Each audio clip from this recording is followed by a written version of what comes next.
बस एक ही प्रार्थना है, वहां पर आपको जाना है तो मुझे भी दासी के रूप में ले जाओ। लेकिन भगवान बोले मैया चिंता मत करो, मैं परसों ही वापस आऊंगा। जैसे भगवान ने परसों कहा तब एक आस बच गया। सुबह सुबह अक्रूर जी बोले कि कन्हैया अब हमें चलना चाहिए, बहुत देर हो रहा है।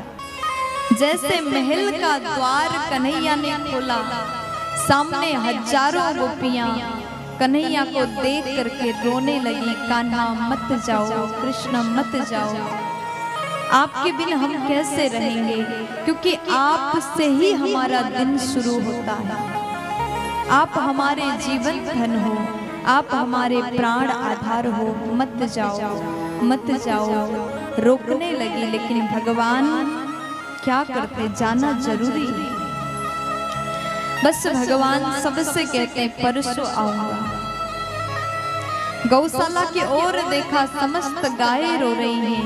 आज पूरा वृंदावन, पूरा ब्रजमंडल और कन्हैया पड़े। तब कुछ गोपियां विदा रथ की ओर कन्हैया पड़े। तब कुछ गोपियां विधाता को कोसने लगी। अहो विधाता तवन कोचित दया, संयोज्य मैत्र्या प्रणयेन देहिना,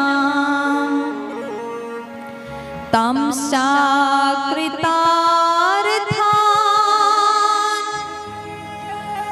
वियुनाक्षपार्थकम् विक्रीडितं ते भगचेष्टितं यथा। अहो विधाता स्तवन कोचित दया, हे विधाता तुम्हारे भीतर थोड़ा सा प्रेम नहीं है, थोड़ा सा दया भाव नहीं है। अगर आज इस प्रकार श्याम से हमें दूर करना ही था तो मिलाया ही क्यों? पहले से नहीं मिलाते तो आज इतना पीड़ा नहीं होता। पहले मिलाया, फिर प्रेम कराया। अब प्रेम इस प्रकार हम उनसे करते हैं, एक पल भी अगर वो नजरों से दूर हो जाए तो हमें जीना मुश्किल हो जाता है। विधाता हमारे साथ ऐसा क्यों कर रहे हो? आज गोपियां विधाता को डांटने लगी, कोसने लगी, अरे तुमने तो हमारे साथ में खेल खेला। जिस प्रकार अर्भक चेष्टितम यथा, एक छोटा सा बालक बालू से खिलौना बनाता है, मिट्टी से खिलौना बनाता है और उसके साथ जब तक मन करे खेलता है, और जब मन भर जाए उस खिलौना को तोड़ करके अपने घर चला जाता है। तुमने भी हमारे साथ में बिल्कुल उसी तरह खेल खेला। जब मन किया कृष्ण से मिलाया, जब मन किया प्रेम कराया, और आज तुम्हारा मन भर गया ना, और हमारे प्रियतम को हम कृष्ण हमें छोड़ के जा रहे हैं, अब हम उनके बिन कैसे रहेंगे?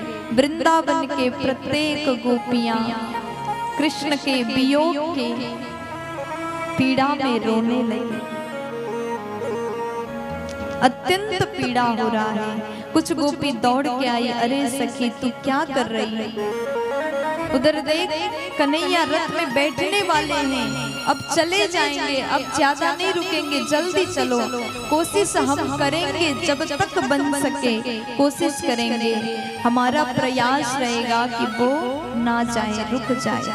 समस्त गोपी गई, रथ के सामने लेट गई। अगर आपको हमें छोड़ के जाना ही है तो हमारे ऊपर से रथ चला जाए।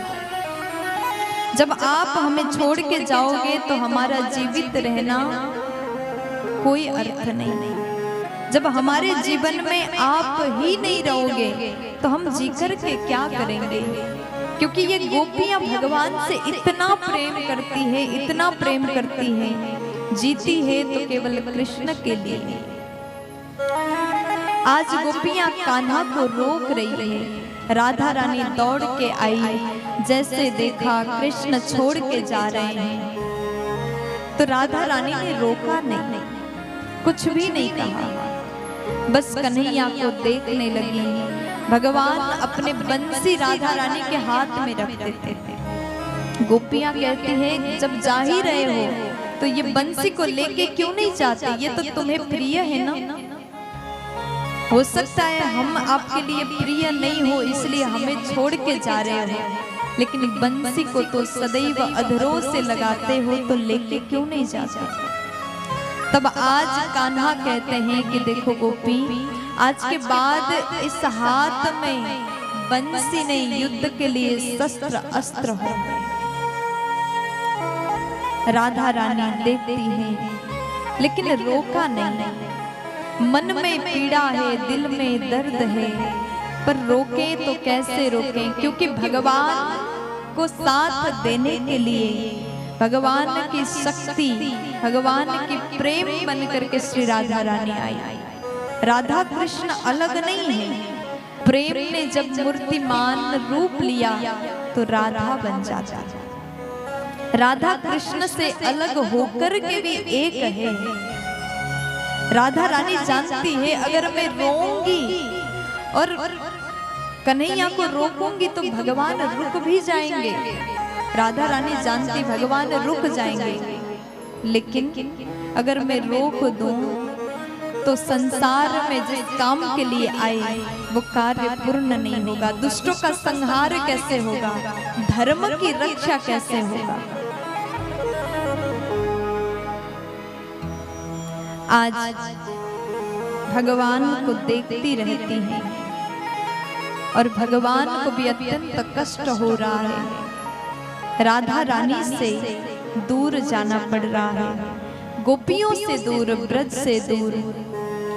जैसे भगवान रथ में बैठे, गोपियां जोर जोर से रोती हैं। भगवान बोले परसों हो आगमिष्यामि, परसों आऊंगा। जब परसों शब्द सुन लिया तो थोड़ा सा आस फिर से जागृत होता है। भगवान ने जो बोला है पूरा तो करेंगे, परसों आएंगे।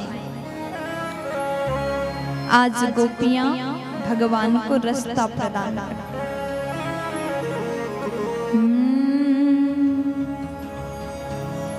आज कन्हैया ब्रज से विदा ले रहे हैं।